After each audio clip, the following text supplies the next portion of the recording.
Bonjour et bienvenue à ce cours biblique présenté par l'Église chrétienne évangélique En Chemin. Votre animateur, Réal Gaudreau, pasteur. Ce soir, on est jeudi le 14 octobre de l'an 2021, donc il me fait encore une fois extrêmement plaisir d'être avec vous pour partager ce moment. Cette étude, c'est la 4e séance de la série Vivre sa foi au 21e siècle. Donc encore une fois, j'aimerais vous remercier tout le monde qui commentez, qui m'écrivez, soit dans le fil d'actualité Facebook, sinon en privé, les commentaires, les questions, les arguments, et j'apprécie tout particulièrement le respect qui est généralement entendu. Ça fait très plaisir. C'est vraiment bien qu'on soit capable de se parler de cette façon-là. J'encourage également ceux qui voudraient partager ces liens dans leur entourage. Si c'est ce que vous pouvez faire, ça serait très, très utile aussi. Alors voilà pour cette courte introduction. En rétrospective, la semaine passée, vous vous souvenez que j'ai voulu répondre à l'argument souvent cité depuis quelques mois, argument selon lequel l'histoire se répète. Donc, certains, même parmi les croyants, les chrétiens, vont utiliser la montée du régime dictatorial d'Adolf Hitler dans les années 30, c'est le nazisme, en comparaison de ce qui se passe en ce moment, vont dire l'histoire se répète, donc laissant entendre qu'on s'en va peut-être vers un chamboulement semblable à celui-là. Évidemment, je m'inscris en faux, je suis pas du tout d'accord avec ça. D'abord, l'idée d'aller chercher l'événement le plus sombre et le plus noir de l'avenir, de l'histoire passée, et le comparer à une situation actuelle en vue de noircir le plus possible la situation actuelle, c'est toujours une opération de fort mauvais goût, d'autant plus que l'histoire se répète pas du tout de la même façon, bien que dans l'histoire, il y a eu effectivement des répétitions, mais ici, on n'est pas dans un cas de répétition. Adolf Hitler est quelqu'un qui a su profiter, manipuler et nourrir une frustration, une colère déjà présente chez les Allemands à cause du traité de Versailles de 1919.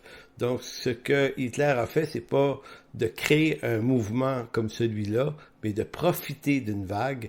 Et si donc on nourrit actuellement une colère, nourrir la colère et la grossir et l'élargir au plus grand nombre de personnes possible, c'est la meilleure façon de se retrouver aux prises avec des régimes totalitaires. Donc, il m'apparaît, d'autant plus qu'on est croyant, de faire l'inverse. Cela dit, ça ne veut pas dire pour autant que je ne crois pas qu'éventuellement, il pourrait ne pas y avoir de gouvernance de ce genre. Je suis de ceux qui le pensent. Je pense qu'on s'en va dans un monde de plus en plus complexe, avec une surpopulation mondiale qui nécessite des ordres de contrôle de plus en plus accrus. Ça devient compliqué. Évidemment, ça pave la voie à toutes sortes probablement d'intentions, je dirais pas malveillantes, mais au nom d'une hyper-surveillance, ça pourrait créer effectivement un monde éventuellement très très complexe, très difficile, très autoritaire. On n'en est pas là, mais c'est à craindre. Je crois aussi qu'éventuellement, l'Église pourrait être objet de persécution de ce type de gouvernement-là ou de d'autres. Donc, l'un n'empêche pas nécessairement l'autre. Voyons un peu le menu pour ce soir. D'abord, concernant la pandémie, on va d'abord voir comment cette pandémie a montré toute la fragilité de notre monde et de ses institutions, incluant l'Église. On va expliquer ça tout à l'heure. Le deuxième point ce soir, c'est concernant les élites politiques. Il y a beaucoup de gens qui utilisent cette expression, l'élite mondialiste. Donc on en parle beaucoup, donc on explique qu'il existe une élite comme ça, comme si c'était quelque chose de nouveau. Et donc elle est là. On est d'accord qu'elle est là, cette élite-là. Maintenant, quelle est-elle? D'où vient-elle? Et que fait-elle exactement? Et qu'est-ce qu'on peut au moins en savoir de façon assez certaine? Ça va être le deuxième point, ça, ce soir. Le troisième point, qu'est-ce que le conspirationnisme de manière générale? Donc ici, On ne parlera pas nécessairement des personnes. La semaine passée, vous vous souvenez, là, j'ai évoqué cette idée que la colère, les frustrations sont souvent un petit peu ce qui peut faire tomber des personnes dans le piège du conspirationnisme.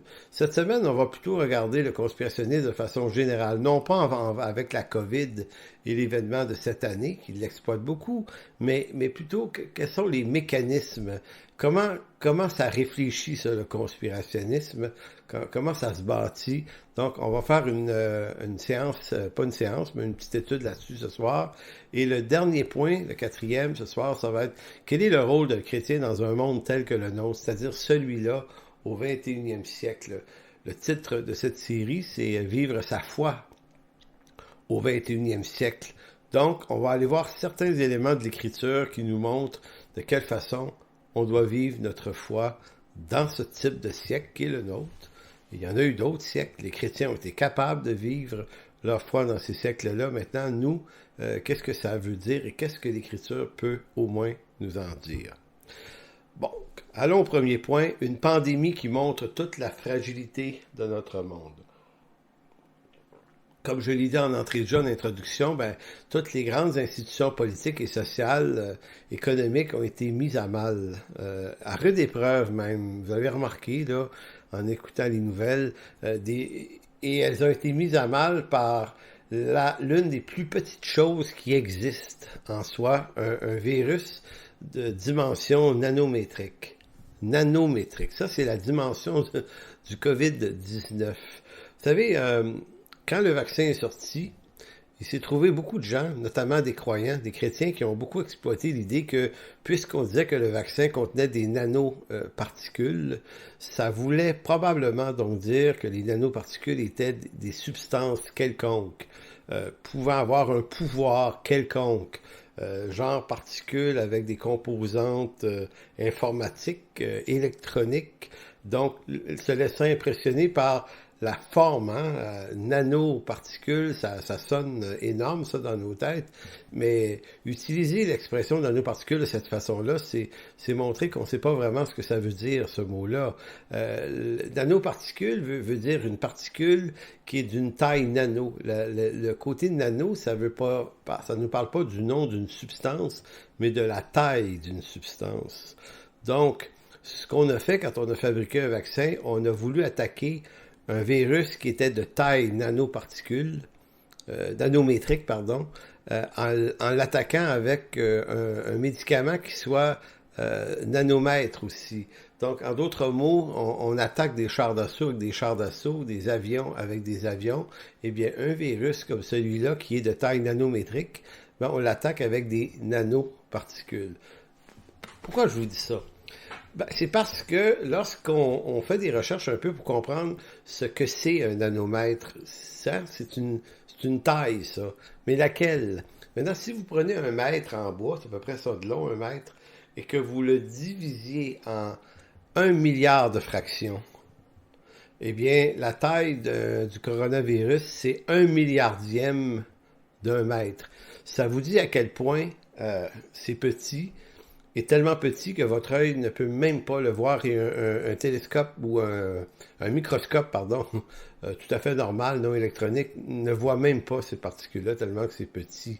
Donc, un nanomètre est équivalent à 10 exposant 9 mètres. Là, c'est 0,00000000001 mètre. C'est tellement petit, là. Une autre mesure de comparaison pour comprendre la nanométrie, c'est que on dit que si vous prenez un de vos cheveux, moi je peux pas parce que j'en ai plus, là, mais prenez un de vos cheveux, puis divisez son épaisseur par 50 000 fois. Donc c'est 1/50 millième de l'épaisseur d'un cheveu. C'est ça, la taille du virus COVID-19. Ce petit virus, ce petit truc, a causé la mort d'environ 5 millions de personnes à ce jour, sans doute plus, parce qu'on croit qu'il y a beaucoup de pays qui ne donnent pas les vrais chiffres notamment les pays communistes et certains pays dictatoriaux ou certains pays où il n'y a pas une gestion très, très concrète de la COVID-19. Mais rapportant à ce jour, là, les vrais morts COVID-19, c'est 5 millions. Certains vont dire c'est pas beaucoup, c'est surtout des personnes âgées. Moi, je remets en question ce discours-là. Je crois que toutes les vies humaines ont de la valeur, donc c'est pas parce que ces personnes âgées sont mortes surtout que c'était moins important de bien s'en occuper, évidemment. Donc, ce qu'on est en train de se dire, c'est que on redoute beaucoup les guerres, les missiles, les lance-torpilles et les équipements de guerre absolument dangereux, et on vient de se rendre compte qu'un truc à peu près invisible a causé des dommages immense, mais pas juste à un pays contre l'autre, mais à peu près à toute l'humanité.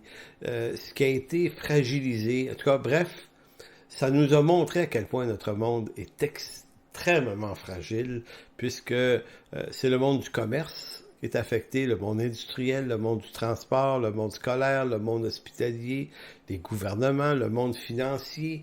Ça a mis à mal également beaucoup de relations d'amitié, de relations humaines et familiales, et ça a mis à mal également beaucoup de relations spirituelles dans les églises certaines vivent difficilement cette affaire-là. Donc, ce qui apparaît de plus en plus évident, c'est que les conséquences, qu'on va dire, collatérales de cette crise ont un impact probablement plus grand au bout de l'affaire que le virus lui-même.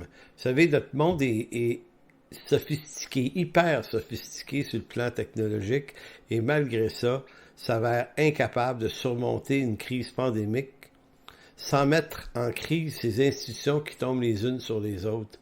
Donc, une crise a provoqué ici, on le voit, une escalade de crises.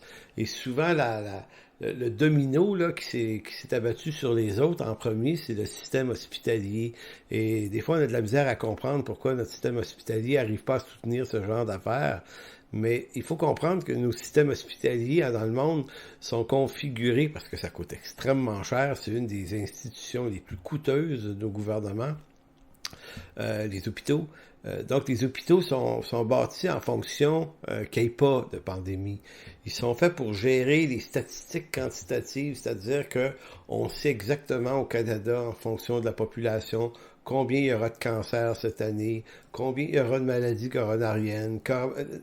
On le sait d'avance, pas parce qu'on est devin, mais parce que les règles en statistique quantitative nous permettent d'être capables de prévoir statistiquement qu'est-ce qui va se passer, parce que tout se passe toujours à peu près de la même façon. Maintenant, dans les calculs, on ne fait pas de calculs pour des virus extraordinaires comme ça. Donc, évidemment, c'est normal que le système hospitalier soit mis à mal, puisque même avant la pandémie, ça allait déjà très mal. Vous voyez l'idée?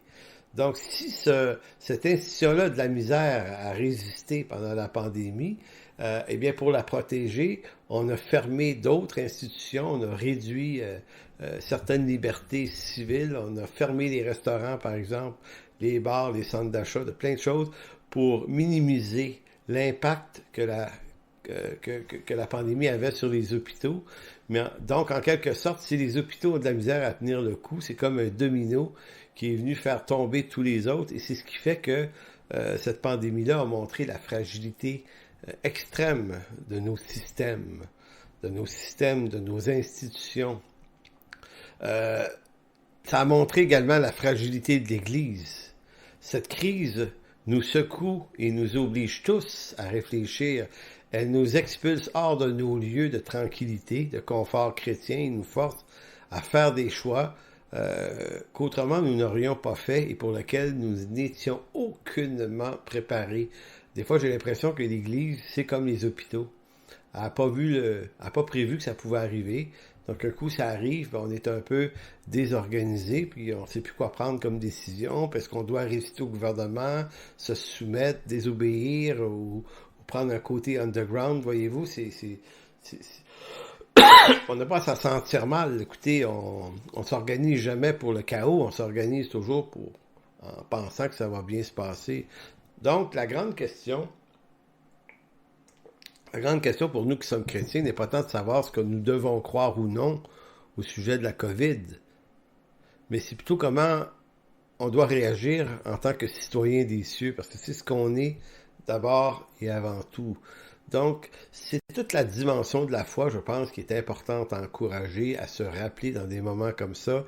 Je vais y revenir dans le 4e point de la série d'aujourd'hui. Mais une chose est sûre, c'est que la pandémie nous a montré l'interaction des institutions. De quelle façon l'une peut affecter l'autre et de quelle façon une pandémie comme celle-là nous oblige à sortir de notre silence. Maintenant, quand il arrive quelque chose à l'autre bout de la planète, ça peut nous affecter. Et la COVID, elle a fait en sorte qu'on ne pouvait pas minimiser son importance. Tout nous a obligés à prendre des décisions. Il y a des phénomènes, des fois, qui arrivent d'un autre pays ailleurs. On peut choisir de s'y intéresser ou pas. Donc, ça nous impacte en fonction du choix qu'on fait de s'y intéresser ou non. Cette fois-ci, cette affaire-là nous est arrivée et on était obligés de prendre des décisions. Obligé de porter un masque. On est obligé d'en penser quelque chose. Donc, ça a été un excellent exercice et ça continue, je pense, d'être un excellent exercice. Mon deuxième point, c'est que peut-on tout de même savoir des élites? Parce que, bon, dans les milieux conspirationnistes, on vous parle continuellement des élites mondialistes qu'on considère comme être absolument et certainement malveillantes. Eh bien, je me suis dit, OK, parlons-en, qu'est-ce que c'est? Ça vient d'où? C'est là pourquoi? Et est-ce que c'est réel? Donc, à cette question, est-ce que c'est réel? Effectivement, il y a une élite mondialiste, il y a une élite gouvernementale, il y a des élites de toutes sortes dans notre monde, et ça vient pas d'être inventé, ça. C'est là depuis des millénaires. Il y a toujours eu, dans notre monde, et même c'est voulu par Dieu, les institutions gouvernementales, pour gérer un certain chaos. Donc, il y a toujours des hommes et des femmes qui sont placés en posture d'autorité et dont le mandat est de diriger. Et puis, de diriger en haut lieu. Parce qu'on peut pas prendre des décisions à 8 milliards d'habitants. Là, ça prend des gens qui sont nommés puis qui sont là. Et on peut leur prêter toutes sortes de bonnes ou de mauvaises intentions. Ça appartient à chacun. Mais essayons de comprendre ce que c'est. Donc, actuellement, cette élite qui dirige, elle est essentiellement d'abord et avant tout politique et aussi financière. Donc, on sait qu'il y a d'autres pouvoirs, là, les pouvoirs religieux, les pouvoirs militaires et autres choses. Mais essentiellement, on a affaire beaucoup à ces deux grands types de pouvoirs-là, les politiciens et le monde économique. De grandes organisations politiques, économiques de taille planétaire se rassemblent depuis toujours. Ça fait partie des histoires de l'Antiquité. Évidemment, dans l'Antiquité, on se rassemblait de moins loin. On ne pouvait pas se rendre bien loin, mais les pays et les villes, il y a toujours eu ce genre d'échanges, d'accords, d'ententes, des fois de guerre aussi. Donc, il y a toujours eu ce genre d'affaires-là. Cependant, c'est après la Première Guerre mondiale, la Première Guerre mondiale, qui est 1914-1918, a fait prendre conscience aux hommes de cette période-là que notre monde avait énormément changé. Vous savez, cette guerre-là qui a vu la mort d'environ 20 millions de personnes, on l'a dit mondiale parce qu'elle a impliqué une vingtaine de pays et plus, mais c'est surtout que c'est la première fois qu'une guerre impliquait des armes de destruction massive de cette ampleur. Toutes les nouvelles technologies du 19e siècle sont devenues des armes de guerre. Donc, on s'est rendu compte que maintenant, une guerre, on se bat plus à la hache, à la pelle et au mousquet comme les autres guerres auparavant, mais que maintenant, on peut larguer des bombes et des missiles et là, on peut causer vraiment, mais vraiment énormément de dommages. On peut détruire des villes. Et les penseurs du début du 20e siècle, avec raison d'ailleurs, se sont dit, un instant, il va falloir se donner des leviers de sécurité, de contrôle pour tenter que ça arrive le moins possible. Donc, la Société des Nations était créée dans ces années-là. Ces rencontres ont pris beaucoup d'importance. L'autre phénomène, outre le fait que c'est l'invention, c'est aussi les nouveaux, ce qu'on pourrait appeler le nouveau paradigme technico-économique. Depuis le début du 20e siècle et même un peu avant, l'amélioration des technologies dans le domaine du transport et des communications ont fait en sorte que il y a des échanges commerciaux à longue distance maintenant qui se font. On parle du début du 20e siècle. Les flux migratoires aussi. Vous savez, pendant longtemps, en France, c'était des Français, puis en Espagne, des Espagnols, puis en Allemagne, des Allemands. Il y avait un peu d'immigration, mais les gens vivaient nécessairement, généralement, dans leur pays d'origine. Le début du 20e siècle, et même le siècle avant, les flux migratoires, c'est-à-dire, on commence à déménager, le mélange des peuples ensemble, on peut le faire, il y a des moyens de se transporter ailleurs, d'aller vivre ailleurs, et tout ça, ça amplifie, ça multiplie les voyages, les échanges commerciaux, les flux migratoires, et on se rend compte que cette affaire-là, qui est à la fois une bonne chose, est porteuse d'un certain nombre de problématiques, puisque si les humains peuvent se promener, les virus aussi vont le faire. Donc, tous les avantages et les désavantages. Également, le 20e siècle, c'est celui où on prend conscience de plus en plus d'un ensemble de problèmes. Et là, on les voit. La Terre on dirait que la Terre est devenue un peu plus petite, en fin de compte. Puisqu'on peut se rendre en Chine en quelques heures, au lieu de quelques mois, ben, s'il arrive quelque chose en Chine, la résonance de la chose se rend rapidement ici. Et on le voit avec le virus de COVID-19 qui est parti de Wuhan, là-bas, qui s'est envenu ici. Ça a pris quelques heures. Là. Ça a pris quelques heures. Et c'était plus en Chine, ça se répandait. Donc, au début du 20e siècle, c'est un peu les défis qui sont là devant ces hommes, ces femmes qui se réunissent, qui réfléchissent et qui vont créer des institutions de réflexion. Il y en a beaucoup. Maintenant, les problématiques devant lesquelles ils sont, c'est la question de la surpopulation. Dans certaines régions du monde, il y a vraiment de la surpopulation. C'est un problème qu'ils ont eux, mais qui devient le problème de tout le monde. La pauvreté et les inégalités économiques et sociales dans le monde également, là, ça devient un problème de tous. La circulation virale, on l'a vu, la COVID-19, mais au début du siècle, en 1919, c'était la grippe espagnole, et là, on s'est dit, OK, attention, là, la guerre est finie, les soldats retournent chez eux, puis ils ont rapporté un virus avec eux autres, puis ça a été un massacre, là, des 50 à 100 millions de morts. On a vu le sida dans les années 80 également, qui est un peu une maladie un petit peu plus particulière, mais vous voyez, un problème ne peut plus être régional. La question énergétique dans le monde, c'est un grave problème aussi. Qu'est-ce qu'on fait? Est-ce que c'est les autos au pétrole, les autos à batterie, polluent autant? Donc, il y a des enjeux mondiaux, les échanges commerciaux, le défi écologique et la pollution dans le monde, c'est un défi qui est vrai pour tout le monde. Les tensions religieuses également, surtout du côté de l'islam et le reste du monde. C'est arrivé, les attentats terroristes, c'est arrivé un peu partout dans le monde. La question des droits et libertés, à savoir si on vit dans un pays démocratique ou dans une dictature, ou dans un milieu communiste. Si je vous dis ça, c'est que le 20e siècle et ses avancées technologiques ont rendu la Terre plus petite, et de ce fait, on produit une proximité qui fait en sorte qu'on ne peut plus ignorer les problèmes qui arrivent dans les pays, dans un pays quelconque, sans que ce problème risque de nous atteindre tôt ou tard. Vous vous souvenez quand il y a eu l'explosion nucléaire à Tchernobyl en Russie dans les années 80 et Fukushima plus récemment au Japon, ben c'est arrivé loin d'ici, sauf que les radiations nucléaires, eux autres, ont voyagé. Donc, quelque chose arrive à l'autre bout de la planète et tôt ou tard, cette chose-là va nous tomber dessus aussi.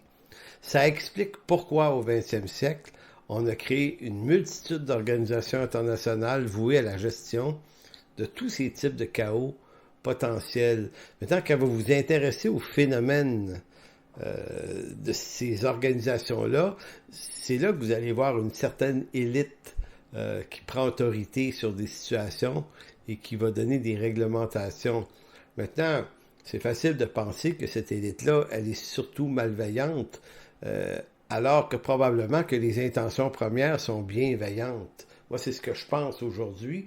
Bienveillante, bien que je suis souvent pas d'accord avec des choix et des décisions qu'ils prennent, qui sont pas favorables à qui je suis et à ce que je pense. Mais quand je prends un recul, je dis, OK, il y a des gens qui essayent de gérer un chaos, là. Est-ce qu'ils prennent toujours les bonnes décisions? Je ne sais pas. Est-ce qu'il n'y a pas des personnes extrêmement corrompues au milieu d'eux? J'en suis certain. Il y a toutes sortes d'intérêts et de luttes de pouvoir là-dedans. Mais néanmoins, on doit d'abord être capable de comprendre pourquoi ces organismes-là existent et quelles sont les intentions premières de ces organisations. Au premier plan, là, vous connaissez les Nations Unies, qui est une forme de gouvernance mondiale qui existe depuis au-delà de 75 ans, qui fonctionne à peu près, mais qui est un échec. Et beaucoup vont penser que devrait sortir de là un gouvernement mondial dictatorial très, très puissant. On entend ça souvent. Le problème, et dans la version chrétienne avec l'Antéchrist, là, comme la cerise sur le Sunday pour eux, là, vous savez, si l'intention est présente dans notre monde depuis à peu près 2 siècles, parce que c'est pas nouveau, là, ça fait au moins 2 siècles là, qu'il est question de créer ce genre de gouvernance mondiale, on n'y arrive jamais vraiment. Pour la raison que l'homme est un loup pour l'homme, c'est toujours difficile de faire coopérer des gens ensemble. Néanmoins, la tentative est là. Donc vous avez l'ONU, l'UNESCO, l'OMS, l'OMC, ça sont des agences des Nations Unies qui chacune gère un type de chaos. Comme par exemple l'OMS, l'Organisation mondiale de la santé, que beaucoup critiquent en ce moment, c'est un organisme qui sauve beaucoup de vies aussi. J'ai vu en Afrique des agences, le travail que ces agences-là peuvent faire pour sauver des millions de vies. J'ai vu des camps des Nations Unies, je me suis dit, OK, c'est pas rien le travail qu'ils font. Vous avez l'Organisation mondiale du commerce qui gère tout ce qui concerne les flux financiers, les accords et les échanges commerciaux d'un pays et un autre. Vous avez des organismes comme l'UNESCO, qui est aussi une agence des Nations Unies, qui va traiter de l'éducation, qui va vouloir que tout le monde sur la planète Terre ait accès à de l'éducation et à peu près quelque chose de semblable. Je suis très, très, moi, critique contre l'UNESCO depuis longtemps. Néanmoins, je comprends. Tu sais, je peux être critique et à la fois comprendre la raison et l'existence de ces organismes-là qui, eux, essaient de gérer des complications. Il existe également une quantité d'organismes semi-gouvernementaux. Vous savez, le forum de Bilderberg qui existe depuis les années 50, qui réunit une centaine de gens très influents dans le monde une fois par année au mois de mai, pendant une semaine. Ces 100 personnes-là vont inviter une centaine de politiciens et on va inviter également une centaine de spécialistes. Donc on se retrouve 300 personnes à jaser pendant une semaine des grands défis de l'écologie, de l'énergie, du racisme. On va jaser de toutes les grandes questions de l'heure. Ça se fait en catimini. C'est un peu dérangeant que des organismes comme ça existent, mais ils existent. Vous avez le Forum économique de Davos, que certains affluent des pires intentions, inventé en 1971 par M. Schwab. C'est eux qui ont fait la promotion du Great Reset, qui devait avoir lieu en janvier, mais qui finalement n'a pas eu lieu, et auquel on fait porter un poids de responsabilité mondiale terrible en prétendant que eux vont complètement transformer toute l'économie mondiale dans les années 2030 et qui vont faire ceci, vont faire cela. M. Schwab écrit un livre, fait des trucs. Et là, on s'imagine que tout ça va se passer comme certaines de ces personnes-là le désirent. Mais dire ça, c'est de ne pas comprendre comment fonctionne la politique internationale. Le Forum économique de Davos fait ce genre de party à chaque année depuis 1971 et ils se proposent de faire gros de même et ils accouchent de seulement ça, comme dirait l'éléphant qui accouche d'une souris. En d'autres mots, il y a plein d'organisations comme ça, puis là je pourrais vous en nommer une dizaine d'autres, je le ferai pas, mais qui sont des organismes semi-gouvernementaux avec toutes sortes d'intentions, bienveillantes, malveillantes, avec toutes sortes de monde, des hommes et des femmes droits, d'autres moins droits, plus corrompus. Mais ça existe. Donc, il y a donc une élite de personnes qui sont là, qui essayent de faire quelque chose pour des motivations différentes l'un à l'autre, mais ils existent et ils sont là. Ça, c'était mon deuxième point. Mon troisième point auquel j'arrive, c'est le conspirationnisme. C'est-à-dire, pourquoi le conspirationnisme ici? C'est que, qu'est-ce que le conspirationnisme, sinon que l'interprétation qu'on se fait de cette élite-là. Donc, tout ce que je viens de vous décrire et encore plus, là. Donc, il y a des gens qui vont prêter à cette élite un certain nombre d'intentions. Comme je le disais, la semaine prochaine, ils vont procéder par ce qu'on appelle le cherry picking. Ils vont aller chercher quelques détails ici et là, déclarations, un bout de vidéo de l'un, d'une entrevue d'un autre avec un bout d'article d'un autre, un qui date de 1980, de l'an 2000. Donc, on fait du ramassage de petites informations, un peu comme un casse-tête.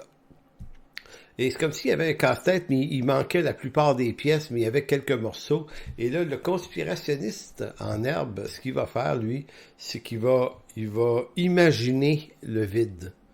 Il va remplir le vide, il va compléter l'image avec son imagination. Le conspirationniste, c'est une illusion qui prétend être capable de nous révéler ce qui est caché derrière les portes closes de cette élite-là. C'est la mise en marché, j'appellerais ça, là, la stratégie de mise en marché d'un narratif simplificateur. Donc, le discours conspirationniste suit une démarche qui consiste à simplifier le plus possible la complexité des phénomènes politiques et économiques de ce monde. C'est ça, le conspirationnisme, c'est de ne pas se poser toutes les questions, mais de sauter à des conclusions hâtives en simplifiant, comme si c'était simple, comme s'il y avait réellement une élite qui pouvait faire tout ce qu'elle prétend vouloir faire et que ça s'opérait de façon simple. Donc, c'est simple, nous diront-ils, ces conspirationnistes, ils vont dire notre monde est dirigé par une élite malveillante et corrompue, donc on veut rien y voir de bienveillant. Et pourquoi je dis que c'est peut-être pas si malveillant que ça? Ben, c'est parce que c'est essentiellement vrai en partant que la majorité des grandes institutions veulent essayer de régler des problèmes. Ça exclut pas la malveillance et de la corruption, mais ça veut pas dire que tout est corrompu et que tous, en d'autres mots, là, que c'est un gouvernement mondial despotique qui veut tuer des gens. Ça, c'est une conclusion qui est extrêmement hasardeuse. Le conspirationnisme, c'est prétendre que ce que l'on voit, c'est prétendre voir clairement ce qui se passe derrière des portes closes. Donc, essentiellement, c'est ça. Comme je vous disais, c'est de prendre des particules d'idées avec des vides entre chaque et de remplir le vide avec des impressions. Vous savez, le grand Socrate, hein, c'est un homme qui a vécu en Grèce 3-4 siècles avant Jésus-Christ, avait dit ceci, que le plus sage d'entre tous ou d'entre vous, c'est celui qui reconnaît comme Socrate que sa sagesse n'est rien. Pourquoi je cite Socrate ici? C'est parce que la prétention de savoir ce qui se passe en ce monde et de l'affirmer sans précaution, c'est une forme d'arrogance qui est nourrie, elle, par de l'ignorance volontaire. La sagesse ne dit pas qu'elle sait, la sagesse affirme plutôt ses incertitudes devant l'ensemble des illusions qui l'environnent. En fait, ce qui se passe en ce monde est extrêmement plus complexe qu'il peut nous en sembler à première vue. Quand j'étudiais en sciences politiques, en histoire, mais j'ai eu des cours de sciences politiques aussi, je me souviens avoir été saisi par la complexité politique mondiale. Comprendre qu'il y avait des professeurs qui étaient des politicologues, des gens qui ont passé leur vie à étudier ça, et qui, eux, sont remplis de doutes lorsqu'ils nous parlent de ce qui se passe, et qui essayent de nous faire comprendre à quel point c'est complexe. Les pôles, les polarisations politiques dans le monde qui fait que on n'est pas capable de faire travailler ces gens-là ensemble. Donc, qu'il s'agisse de la Chine, de la Russie, des États-Unis, ensuite les pays musulmans, les dictatures qu'on voit un peu plus en Afrique, la gauche, la droite. Écoutez, il y a tellement de variations d'opinions politiques dans le monde que ça rend tout ça complexe. Et la plupart des gens qui travaillent dans les hautes sphères du pouvoir politique, donc cette élite, sont des gens qui ne s'entendent pas entre eux, mais qui s'opposent autant que c'est possible de s'opposer. Maintenant, c'est très, très complexe. Et là, je vous ai juste parlé du pouvoir, là.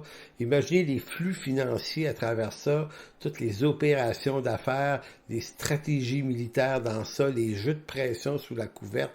Il y a tellement d'affaires que quand on étudiait ça à l'université, je me disais, my God, que c'est compliqué. C'est juste comprendre la politique québécoise, c'est compliqué avec tous ces tenants et aboutissants. Maintenant, c'est complexe. Le conspirationniste, lui, vous dit, non, c'est bien plus simple que ça.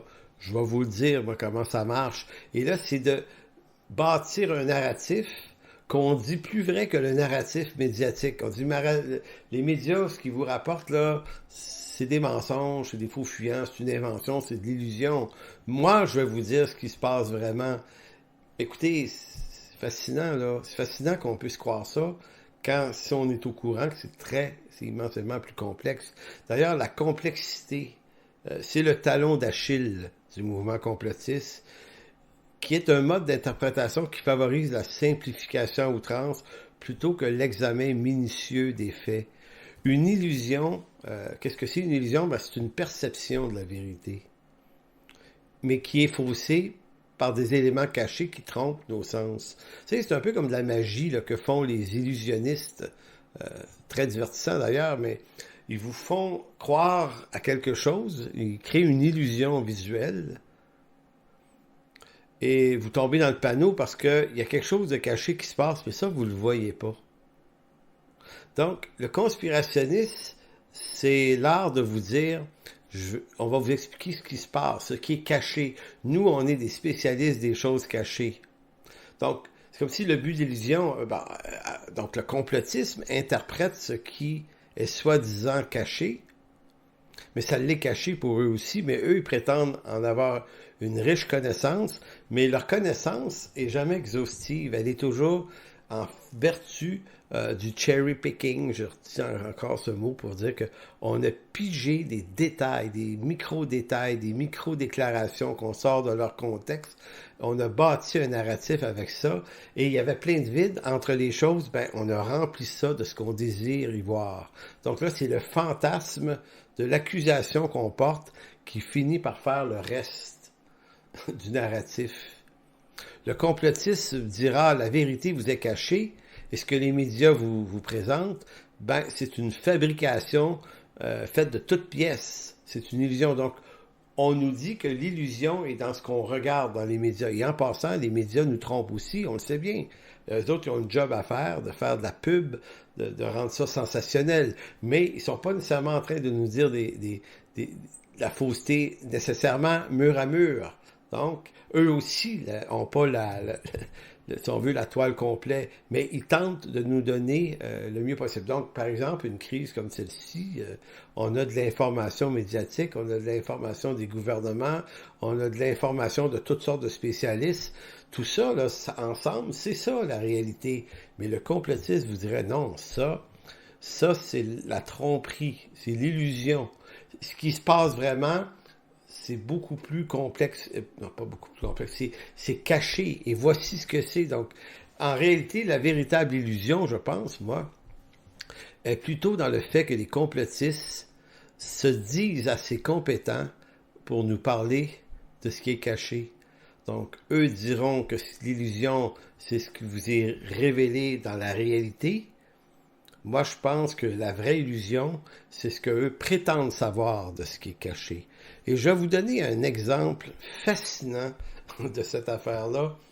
En 2001, qu'est-ce qui s'est passé le 11 septembre? Eh bien, 2 avions ont percuté les 2 tours jumelles à New York, du World Trade Center. Bon, le temps qu'on se remette de nos émotions, ça a été quelque chose. Et moi, c'est là que j'ai vu le monde conspirationnisme s'éveiller tout à coup. C'était là avant. Mais le conspirationnisme tel qu'on le voit aujourd'hui s'est éveillé dans cette affaire-là. Moi, il y avait des gens autour de moi, des croyants, qui ont commencé à adhérer à toutes sortes de thèses qui se disaient dans l'année ou les 2 ans qui ont suivi et qui prétendaient plein de choses. D'abord, il y a un militaire américain à la retraite qui, lui, et il n'est pas le seul à avoir fait ça, mais d'autres l'ont fait, mais lui, qui dit, il y a eu des avions sur les tours à New York. Il dit, quel avion? Il n'y a pas eu d'avion. Il dit, c'est pas ça qui s'est passé. C'est la CIA qui a complété elle-même pour faire abattre les tours, pour donner au gouvernement américain une raison de se donner des pouvoirs de surveillance sur la population. C'est une thèse. Elle est peut-être vraie, elle est peut-être fausse, mais j'ai deux choix. Ou bien je vais la croire parce que je trouve ça amusant de croire un truc comme ça, ou bien je vais fouiller, je vais aller voir les faits. Alors moi, ce que j'ai fait, je suis allé voir les faits. Donc à l'époque, je me suis acheté beaucoup d'ouvrages, mais je suis allé lire toutes les études, les enquêtes qui ont été faites sur l'effondrement des tours. Je me suis acheté des livres sur le djihad islamique en Égypte pour comprendre ce que c'était. Toute la mouvance des frères musulmans en Égypte, Afghanistan, Al-Qaïda, tous ces groupes-là, là, j'ai fouillé ça, là, et je suis retourné historiquement un siècle en arrière. Comment ça s'est bâti, ces mouvances-là? Parce que comment un siècle avant, des décisions ont été prises qui, un siècle plus tard, font en sorte que 2 avions plombent les tours? D'abord, est-ce qu'il y a eu des avions qui ont rentré en collision avec les tours jumelles? Eh bien, il y a des dizaines et des dizaines de milliers de personnes qui ont vu ça de leurs yeux, qui en ont témoigné. Maintenant, le conspirationniste, lui, il va croire le militaire qui dit qu'il n'y en a pas eu. C'est fascinant quand même. Il y a des dizaines de milliers de personnes qui les ont vus, et moi je connais des Québécois qui étaient à New York et qui m'ont dit non, il y a des avions qui ont percuté les tours, c'est pas une joke. C'est pas un montage. Un des arguments qui militait en faveur du conspirationnisme dans cette histoire-là, c'était que on s'est dit, et même si des avions ont percuté les tours, comment expliquer que les tours aussi fortement construites ont pu s'effondrer comme un château de cartes? Donc on disait, voyez-vous, les tours, c'est construit, il y a comme un frame qu'on appelle en acier, là, des poutres qui tiennent ça, qui forment la structure centrale des 2 tours, et les foyers d'ascenseurs sont dans cette armature de poutres de métal, et on se dit, écoutez, c'est vraiment très très fort. Vous savez, le kérosène des avions, lorsqu'il a explosé, on sait que du kérosène, lorsque ça prend feu, ça brûle à une température de 815 degrés Celsius, pas plus.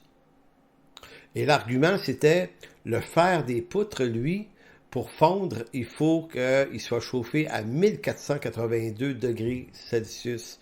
Donc, on s'est dit, voyez-vous, il y a un écart de plus de 600 degrés Celsius. Donc, les poutres n'ont pas pu fondre parce que le kérosène ne chauffe pas assez les poutres pour les faire fondre.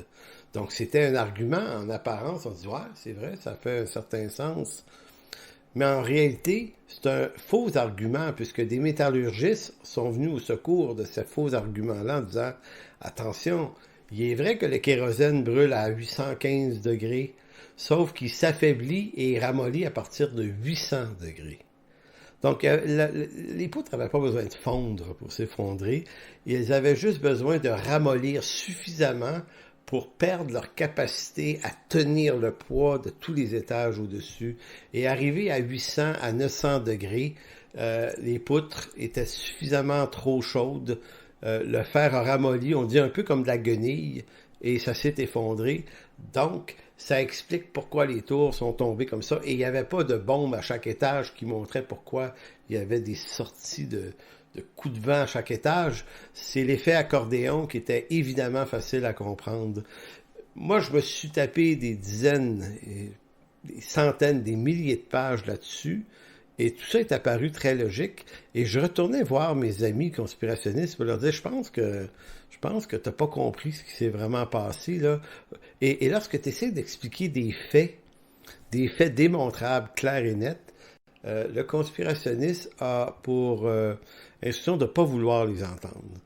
Il préfère croire le narratif du gars qui a dit qu'il n'y a même pas eu d'avion. Et c'est la CIA.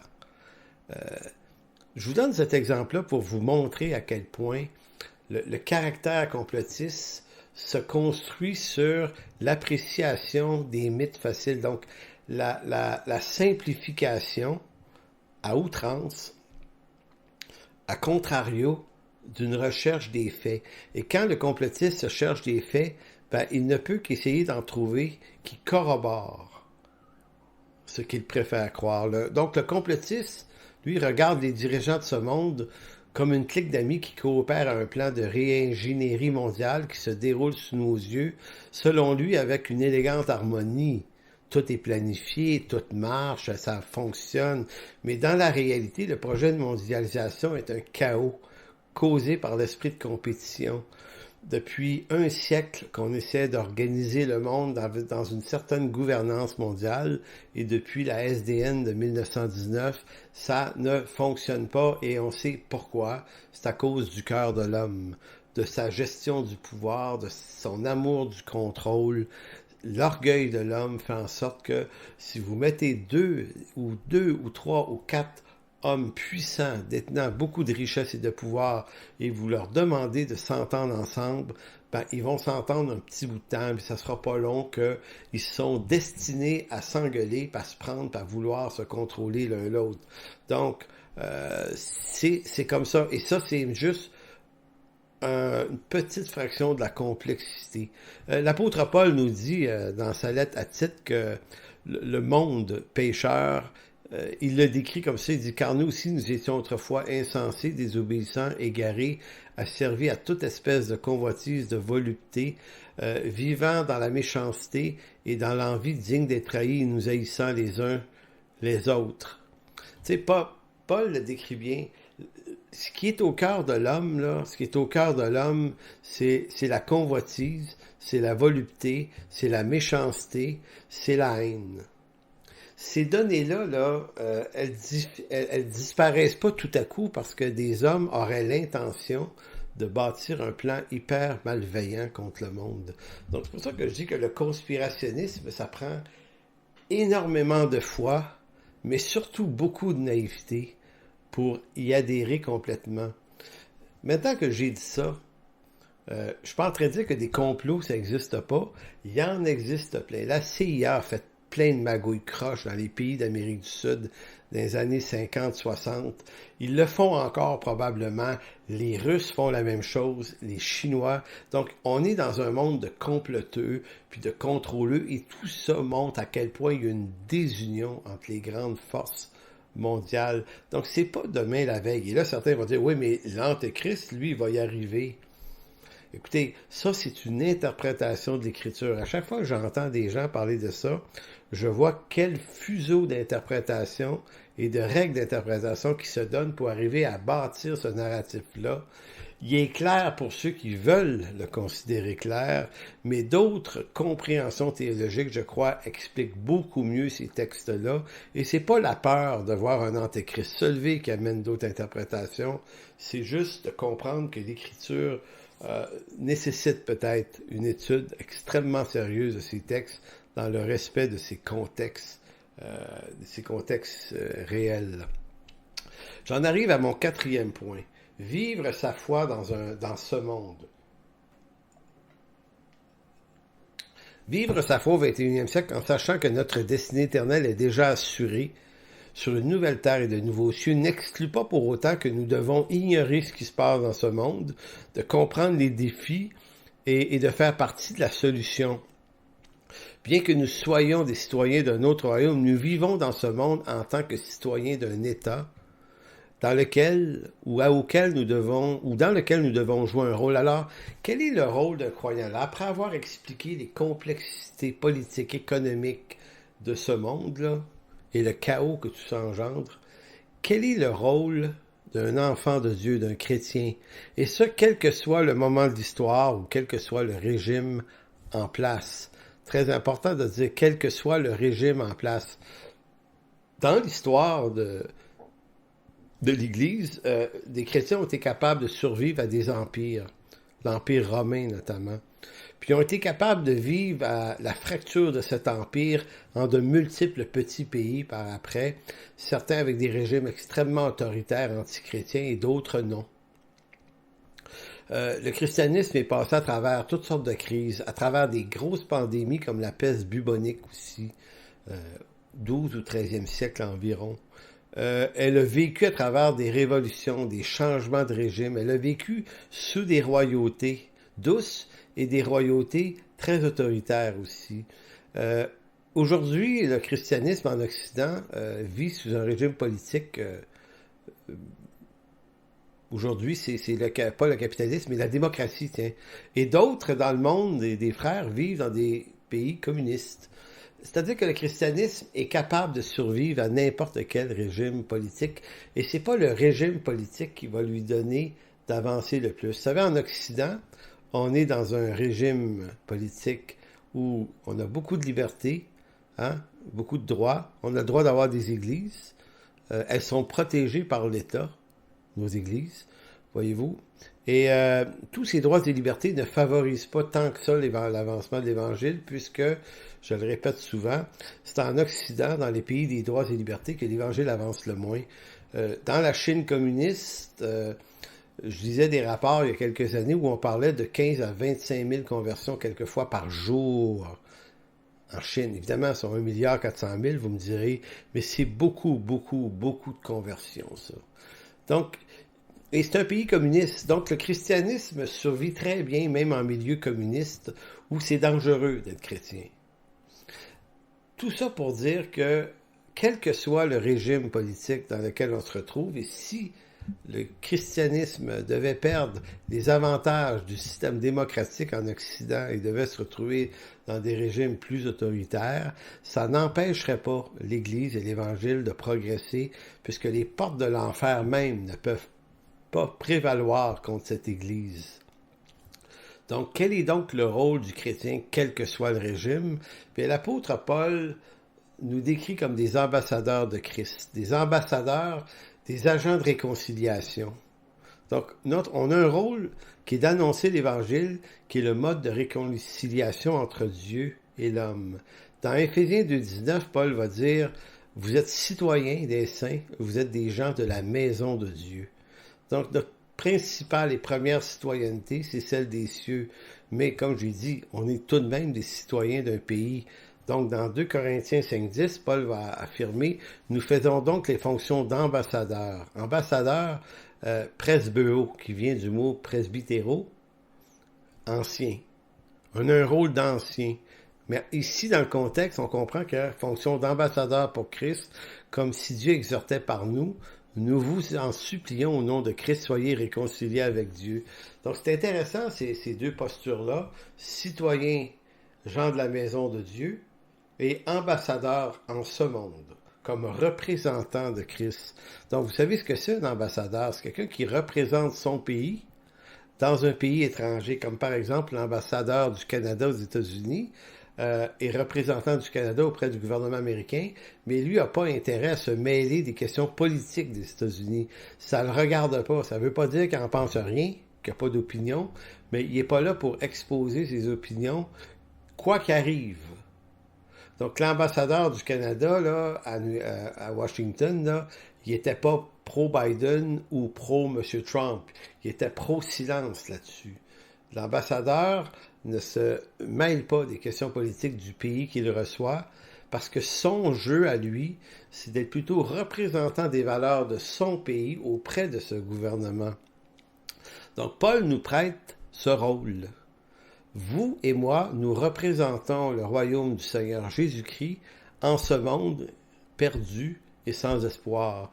Donc, vous avez vu là, tous les chaos là, qui sont là, puis les chicanes, puis les tensions, puis les guerres de philosophie, les tensions militaires, les tensions raciales, toutes ces choses-là. Mais nous, là, on n'appartient plus à une de ces races-là. En Jésus-Christ, on est une nouvelle race, une nouvelle création créée selon Christ. Ça n'a rien à voir avec la couleur de notre peau, là, tout ça. On n'a plus en Christ la couleur de peau qu'on a eue à notre naissance dans ce monde adamique. On est des citoyens dont la couleur de notre peau, c'est la couleur du Christ. C'est ça qu'on est. Et notre langue et nos valeurs sont celles de Jésus-Christ. Maintenant, si on a un rôle à jouer dans ce monde, de quelle façon on peut le considérer? Bien, je suis allé ramasser quelques informations dans la Bible. Quel est notre rôle et notre comportement? Évidemment, le rôle d'un croyant, c'est de participer au bien du pays qu'il reçoit, ou on peut dire le bien commun de la cité. Dans 1 Pierre 2,17, l'apôtre va dire « Vous devez honorer le roi ». Honorer le roi et les autorités politiques. Et on sait que Pierre vivait dans une période où les rois étaient despotiquement beaucoup plus dangereux qu'aujourd'hui. N'étaient pas élus démocratiquement du tout. Dans Galates 6,10, l'apôtre Paul va nous dire « Pratiquez le bien envers tous les hommes ». Dans 1 Pierre 3,9, Pierre dira « Ne rendez point le mal pour le mal ». Jésus, dans Matthieu 5, va dire « Faites 1 000 de plus.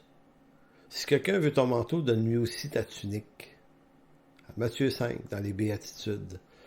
Dans Luc 10, Jésus va, en parlant au docteur de la loi, va lui dire d'être le prochain de celui qui est dans le besoin. Vous savez, dans la parabole du Samaritain, il ne dira pas qui est mon prochain, mais de qui es-tu le prochain que tu pourrais secourir. Ça, c'est un rôle qui nous est donné. Romains 13, Paul va dire d'être soumis aux autorités supérieures, aux juges notamment, à ceux qui exercent la justice.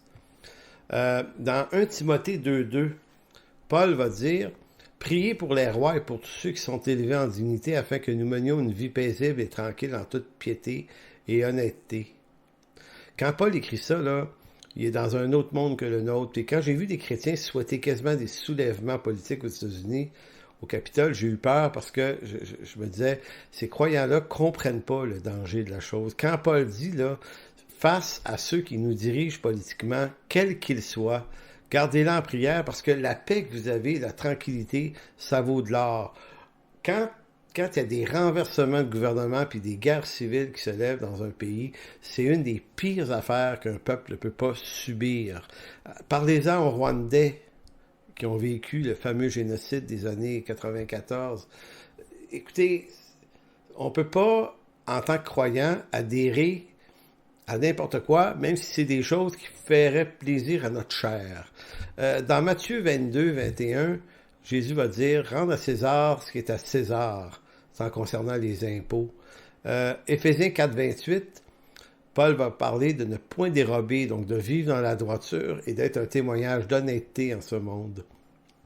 Paul va ajouter dans Romains 12, 14, « Bénissez ceux qui vous persécutent, bénissez et ne maudissez pas. » En Romains 12, 17, il va dire « Ne rendez point le mal pour le mal. » En Romains 13, 6, il va dire « Payez vos impôts. » En Romains 12, 13, il va dire « Exercez l'hospitalité. » Et Jésus, en Matthieu 28, disait « Annoncez la bonne nouvelle. » Il y en a plein d'autres énoncés comme ça, mais quand on les réunit ensemble, on comprend un peu plus qu'est-ce qu'on fait ici en tant qu'ambassadeur.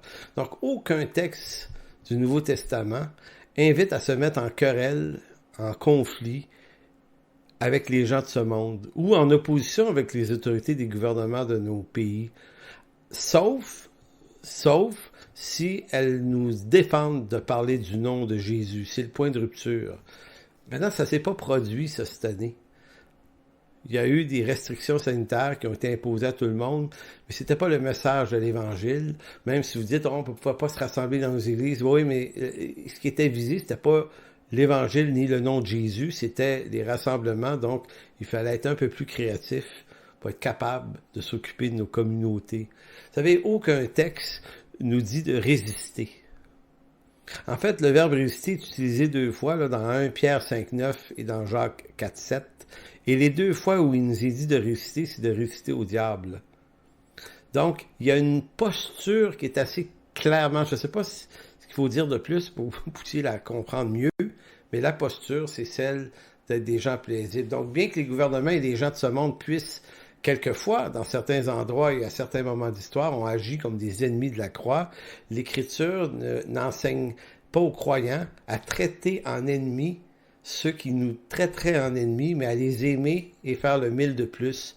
Matthieu 5, 44 et 45, Jésus a dit « Aimez vos ennemis, bénissez ceux qui vous maudissent, faites du bien à ceux qui vous haïssent et priez pour ceux qui vous maltraitent et vous persécutent, afin que vous soyez fils de votre Père qui est dans les cieux. » Donc, tout est là, là. Vous allez les aimer, même s'ils se conduiraient en ennemis. Donc, vous n'allez pas les maudire ni les haïr, même s'ils vous maltraitent et même s'ils vous persécutent. Parce que c'est ça la volonté du Père. Honorer le Fils et le Père, c'est de se conduire comme il nous demande. Donc, un exercice de piété, ici, consiste à faire une application de ces textes à nos vies. Sinon, à quoi bon de dire qu'on est croyant et qu'on croit à la sola scriptura, à l'écriture seule, si quand vient le temps d'être placé devant un défi, on n'arrive même pas à en faire une application toute simple. En conclusion, je termine en vous disant, Philippiens 2, 14 et 16, que le chrétien ne regarde pas ce monde du même œil que l'homme de ce monde le regarde. Pour l'homme de ce monde doit être délivré, ce monde est regardé à travers le regard de l'opposition, de la compétition, mais le chrétien, lui, ne le regarde pas ainsi. Paul dira, faites toutes choses sans murmure ni hésitation, afin que vous soyez irréprochables et purs, des enfants de Dieu irrépréhensibles au milieu d'une génération perverse et corrompue, parmi lesquelles vous brillez comme des flambeaux dans le monde, portant la parole de vie. Autre texte d'une grande clarté. Au milieu d'une génération perverse et corrompue, il dit briller comme des flambeaux. Donc, la mesure des textes bibliques est assez claire, est assez éloquente. On a un rôle à jouer. Et dans un monde corrompu, si tant est que vous aimez essayer de nous prouver que ce monde est corrompu, ben vous perdez votre temps. On le sait déjà juste par l'écriture. C'est déjà clair. Maintenant, c'est pas parce qu'il est corrompu qu'on va s'en prendre à ce monde. Au contraire, on va jouer jusqu'au bout ce rôle d'ambassadeur de Christ. On va se rendre utile pour l'Évangile au nom du Seigneur Jésus-Christ. Alors, c'est là-dessus qu'on se quitte en ce jeudi. Je vous remercie beaucoup d'avoir assisté à cette 4e séance. On se revoit la semaine prochaine. Et la semaine prochaine, c'est un des gros points forts de cette série, c'est comment comprendre la souveraineté de Dieu, comment il agit dans un monde corrompu. Mais ça, c'est la semaine prochaine. D'ici là, portez-vous bien.